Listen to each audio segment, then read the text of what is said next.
E aí galera, beleza? Tudo certo? Pessoal, vamos lá. A Cannondale foi vendida, né? Então, antes da gente falar de Cannondale, a gente fala sobre o grupo Dorel, ok? Ou a subdivisão Dorel Sports. Quando a gente fala em Cannondale, automaticamente a gente está falando no grupo Dorel Sports e também nas bicicletas das marcas Caloi, GT, Schwinn, Mongoose e Cannondale no caso, né?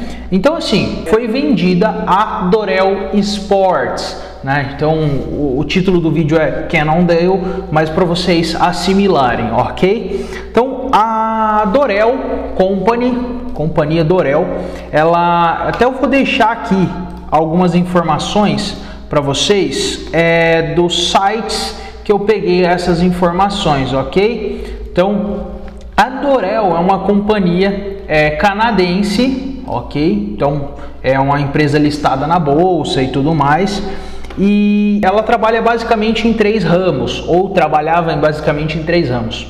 O ramo moveleiro, ok? De móveis e tudo mais, indústria americana, que é conhecido como subdivisão Dorel Home.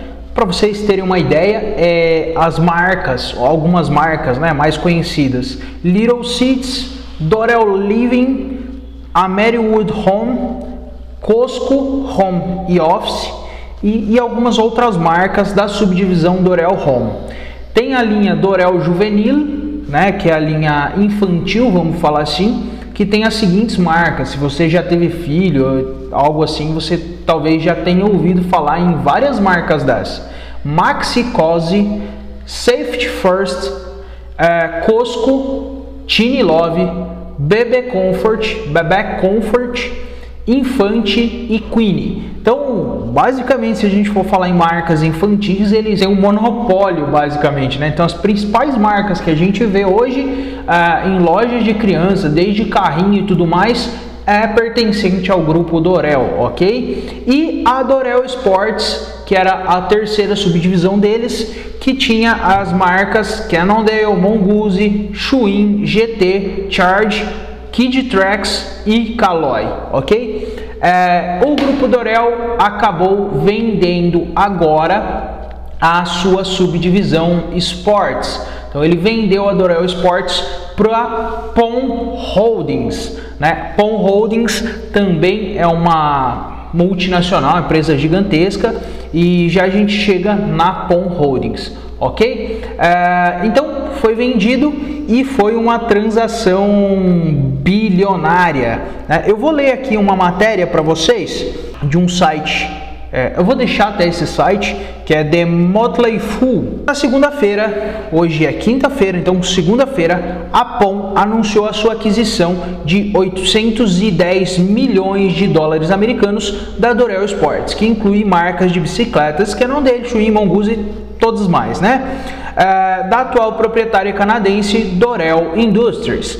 O trio de nomes reconhecíveis está sendo adicionado ao portfólio já impressionante de veículos de duas rodas da PON, incluindo Gazelle, Santa Cruz e Urban Arrow, e é o suficiente para tornar a PON a empresa de bicicleta líder do mundo. O negócio pode gerar muito dinheiro. A Dorel Sports, que também possui as marcas, enfim, que já foi falada, fatura 1,2 bilhões de dólares em vendas anuais. Combinado com as suas marcas atuais, a PON agora espera arrecadar 2,5 bilhões de dólares em vendas globais anuais de bicicleta, ok? Então, basicamente é isso. Tem mais coisas aqui, mas vocês podem assistir, eu vou deixar na descrição. O que a gente quer falar nesse vídeo? Trazer essa informação e fazer algumas conjecturas do que pode vir a acontecer no Brasil, ok? Levando em consideração que a PON acabou de adquirir a Caloi, né? A nossa nacional Caloi.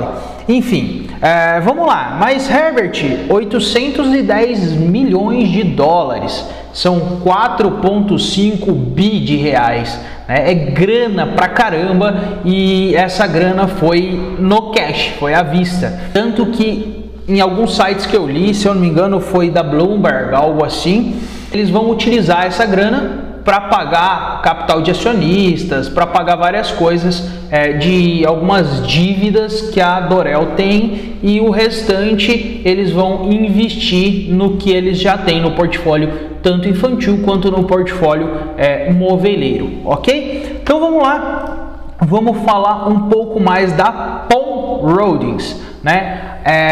Eu peguei aqui uma parte aqui para vocês entenderem. A Pon Holdings é um conglomerado holandês do setor de transportes. Foi fundada em 1980 por Ben Pon Jr., um ex-piloto de carros de corrida e filho de Ben Pon, que se tornou importador da Volkswagen na Holanda em 1947. A Pon Holdings atua nos setores automotivos e de transportes por meio de muitas subsidiárias envolvidas em atividades tais como distribuição de marcas automotivas de consumo na Holanda, distribuição de veículos comerciais na Holanda, importador de produtos, e, enfim, tem uma série de coisas. Também vai ficar. Isso aqui, essas informações eu peguei do Wikipedia e eu vou deixar embaixo na descrição. Mas vamos lá, quando a gente fala em automotivo, ok? Vamos falar do automotivo. O que quer dizer automotivo? Eles são distribuidores das seguintes marcas: Volkswagen, Audi, Seat, Skoda, enfim, são marcas conhecidas, mas e o que mais? Vamos lá, são distribuidores da Porsche, da Bentley, Bugatti, Lamborghini.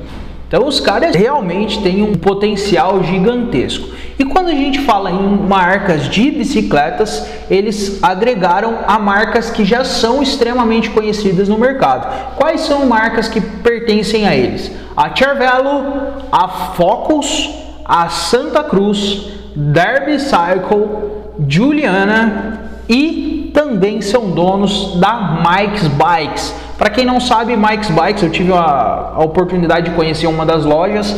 É uma rede de lojas gigantesca nos Estados Unidos, de lojas de bicicleta, né? E enfim, são donos de todas essas marcas que agora chegaram e, vamos falar assim, se fundiram com as marcas da Dorel Sports. Também são donos de bikes mais para uso urbano. Aqui no Brasil talvez não são conhecidas, mas lá fora tem algum reconhecimento. Gazelle, Kaufhof, Union, Derby Cycle e Urban Arrow. Como eu falei já, eu vou deixar na descrição do vídeo todas essas informações, os sites que eu peguei as informações, para vocês também conseguirem entrar ali, ler um pouco mais da matéria e tudo mais. Agora vamos lá, Herbert, e aí? O que vai acontecer? E agora? O que vai acontecer com isso, né? O que vai mudar com a Pon adquirindo a Dorel Sports? Eu acredito, na verdade eu fiz 4 conjecturas, né? Fiz 4 conjecturas sobre o contexto Brasil, Dorel Sports Brasil. Enfim, são conjecturas que saiu da minha cabeça, eu imaginei e tal, e talvez tenha uma dessas 4 estratégias que o grupo Pon vai tomar, ou não vai ser uma dessas 4 estratégias, né? Provavelmente outra estratégia. Se você imaginar alguma coisa, deixa nos comentários o que você achou. Primeira estratégia: fechar a indústria no Brasil. Enfim, fechar totalmente. Eu acredito que é a menos provável, porém não é algo a ser descartado, até porque as empresas multinacionais olham números, né? Basicamente números.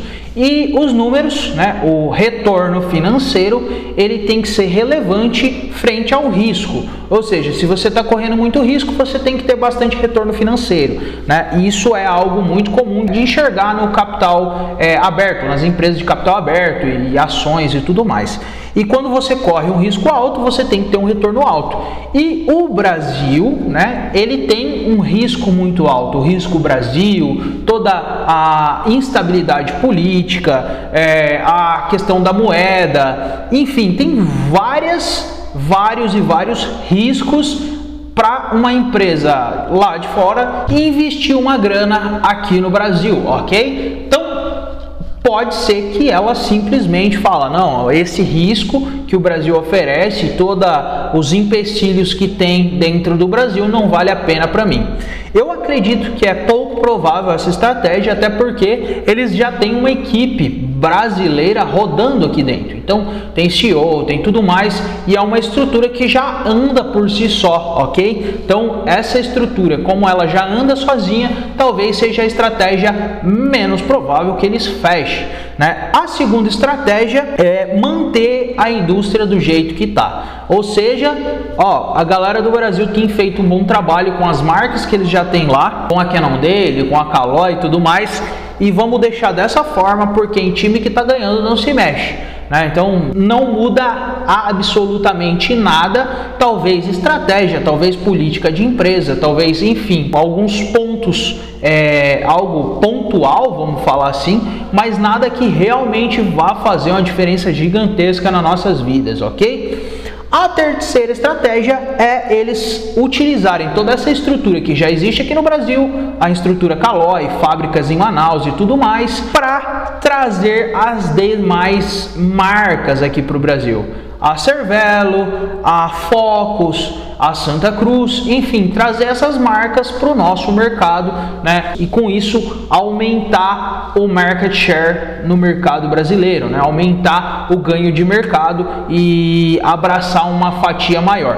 Então isso, atualmente a gente vê algumas marcas no Brasil brigando, né? Então aí a gente, hoje das marcas importadas, eu acredito que as três que mais crescem no Brasil, ou as três que têm maior parte do mercado, maior fatia de mercado, quando a gente fala em mercado de bikes importadas, são a Cannondale, claro, a Specialized também tem muitas lojas pelo Brasil espalhadas, e a Trek. Então essas três marcas eu acredito que são as três principais marcas hoje no Brasil, logo seguidas pela Scott, né? Com isso, a Cannondale tendo essas três, mais duas ou três marcas, como Cervelo, como Santa Cruz, como a própria Focus aqui no Brasil, eu acredito que pode talvez mudar um pouco esse cenário das marcas aqui no Brasil. Então essa seria a terceira estratégia.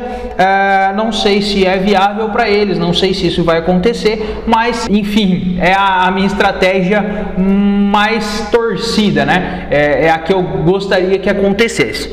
E a estratégia 4, agora é um ponto que até de primeiro momento eu não tinha imaginado, depois conversando veio essa estratégia à mente, que é vender a operação Brasil para uma empresa, ok? Então, basicamente, eles saírem do Brasil, vender a operação Brasil, a operação de venda Cannondale no Brasil para uma outra empresa, como, por exemplo, a Isapa, ou a OGI, ou a LM, ou alguma empresa grande que não tem nada a ver com o mercado de bike, que tem a intenção de fazer aquisição.